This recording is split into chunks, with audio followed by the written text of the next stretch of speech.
falmattoota harka miilayte maali dantaan addaatiin uunawwite waa'een keeruun galee dubbadduun finne inni siif lola'uu warra saddan cinne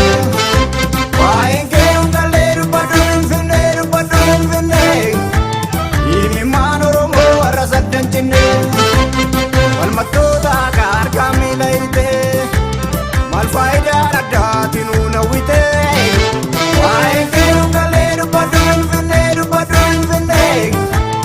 inni siif lola'uu warra saddan cinne waa'een keeruun galee dubbadduun finne inni maan Oromoo warra saddan cinne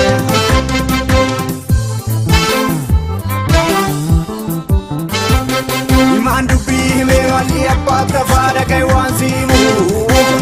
namni mana tokko gamtaadhaan ijaaru bitaa waliin saamu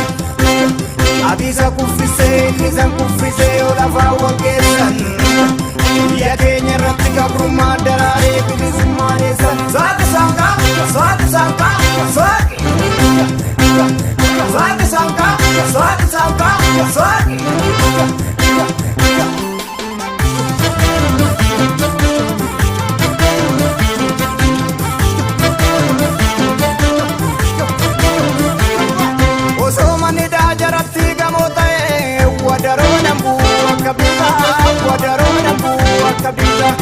Silaman ni daisani lama jalang gamdang bermaju di babana kapso Oromo di babana usoman ni da Oromo gadi kabenge para mamo pagani santure tuara lekan ko santure ida bache chan Oromo gadi tabu bakkasen kanan ku jarjae warra di Oromo ku bare sumne sirfina kes kenya mada Ijji mimani mol maragada Tumne sirbina kesi kenya mada Ijji mimani mol maragada Saaki saaka, saaki saaka, saaki Saaki saaka, saaki saaka, saaki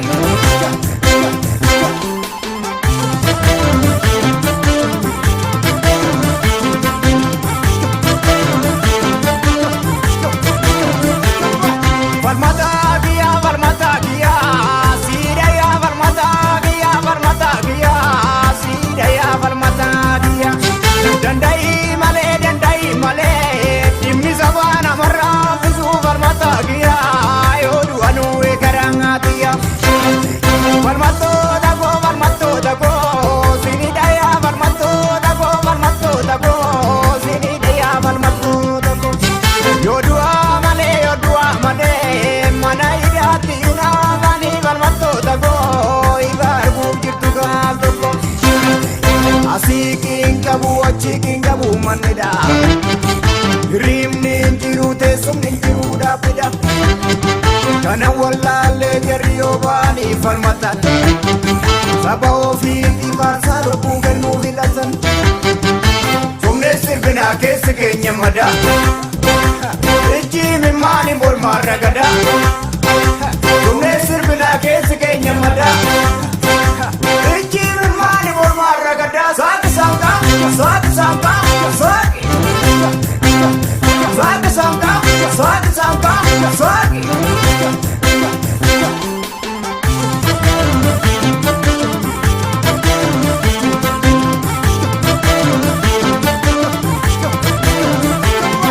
Falmata giya, sidaya falmata giya, sidaya falmata giya Dandai male, dimmi sabana marra fisu falmata giya Yodu anu ekaranga giya Falmato dago, sinidaya falmato dago, sinidaya falmato dago Yodu amale, mana idati na bani falmato dago Ibar bukirtu gam dago Asikin kabu achikin kabu manida Rimnin jiru te sumnin jiru da pida Kana wallale jariyo bani falmatan Saba ofi divan saro kugen nuhilatan Sumne sirbina kesi kenya mada Ichi mimani morma ragada Tumne sirbina keessa keenya mada Ichi mimani morma ragada Saaki sanka, saaki sanka, saaki Saaki sanka, saaki sanka, saaki